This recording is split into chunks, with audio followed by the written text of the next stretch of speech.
कमरा number 18 hotel का वो कमरा जहां कोई रात पूरी नहीं कर पाया। हॉरर शहर से थोड़ा दूर एक पुराना होटल था जिसका नाम था सूर्या लॉज।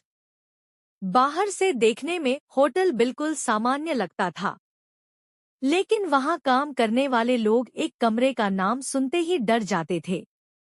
वो था कमरा नंबर 18। कहते हैं उस कमरे में जो भी ठहरता था वो रात कभी पूरी नहीं कर पाता था, लेकिन ये बात किसी को साफ साफ नहीं बताई जाती थी। एक दिन रोहित नाम का लड़का अपने काम से उस शहर में आया। रात काफी हो चुकी थी और उसे रुकने के लिए जगह चाहिए थी। वो सीधा सूर्या लॉज पहुंच गया। रिसेप्शन पर बैठे बूढ़े मैनेजर ने पूछा, बेटा, एक रात के लिए कमरा चाहिए? रोहित ने कहा, हाँ अंकल, बस रात भर रुकना है।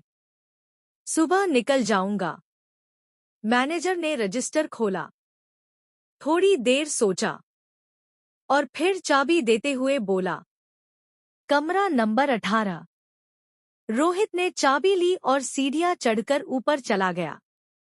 कॉरिडोर में अजीब सी खामोशी थी, जैसे वहां कोई रहता ही नहीं हो। कमरा नंबर 18 के दरवाजे के सामने पहुंचकर रोहित ने दरवाजा खोला। कमरा थोड़ा पुराना था। दीवारों पर हल्के दाग थे और खिड़की के पर्दे हवा में धीरे धीरे हिल रहे थे। रोहित ने सोचा, बस एक रात की बात है। वो बिस्तर पर लेट गया। करीब रात के 12 बजे अचानक उसे लगा जैसे कोई दरवाजे पर धीरे धीरे खटखटा रहा हो।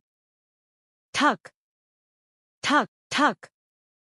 रोहित उठकर दरवाजे के पास गया। दरवाजा खोला, लेकिन बाहर कोई नहीं था। उसने सोचा शायद उसका भ्रम होगा। वो फिर से सोने चला गया।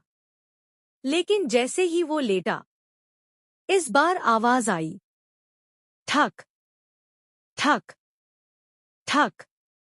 इस बार आवाज दरवाजे से नहीं, अलमारी के अंदर से आ रही थी। रोहित का दिल तेज धड़कने लगा। वो धीरे धीरे अलमारी के पास गया और उसका दरवाजा खोल दिया। अंदर कुछ भी नहीं था, लेकिन जैसे ही उसने अलमारी बंद की, पीछे से किसी लड़की की धीमी आवाज आई, तुम यहाँ क्यों आए हो? रोहित घबराकर पीछे मुड़ा, लेकिन कमरे में कोई नहीं था। अब उसे डर लगने लगा था। वो तुरंत अपना फोन उठाकर रिसेप्शन पर कॉल करने लगा, लेकिन फोन काम ही नहीं कर रहा था। अचानक कमरे की लाइट झपकने लगी और तभी खिड़की के पास उसे एक सफेद कपड़ों में खड़ी लड़की दिखाई दी। उसका चेहरा बालों से ढका हुआ था और वो धीरे धीरे रो रही थी। रोहित की आवाज ही नहीं निकल रही थी। लड़की ने धीरे धीरे अपना चेहरा उठाया।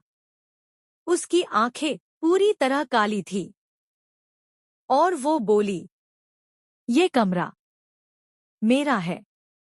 अचानक कमरे का दरवाजा अपने आप धड़ाम से बंद हो गया। रोहित भागकर दरवाजा खोलने लगा, लेकिन दरवाजा खुल ही नहीं रहा था। तभी लड़की धीरे धीरे उसकी तरफ बढ़ने लगी। हर कदम के साथ कमरे का तापमान ठंडा होता जा रहा था। रोहित डर के मारे दीवार से लग गया। लड़की उसके बिल्कुल सामने आकर रुक गई और बोली, 5 साल पहले इसी कमरे में मुझे मार दिया गया था और तब से जो भी यहाँ रुकता है वो मेरी कहानी सुने बिना नहीं जा सकता। रोहित की आंखों के सामने अचानक सब कुछ बदलने लगा।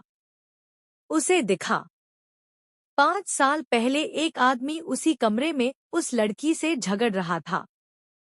फिर उसने गुस्से में आकर लड़की को धक्का दिया।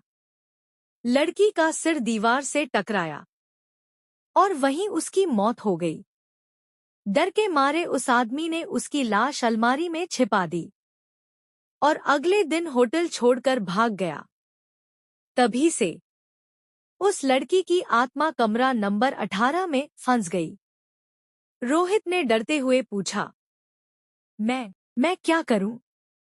लड़की ने धीरे से कहा, सच सबको बता दो, तभी मुझे मुक्ति मिलेगी। इतना कहकर वो अचानक गायब हो गई।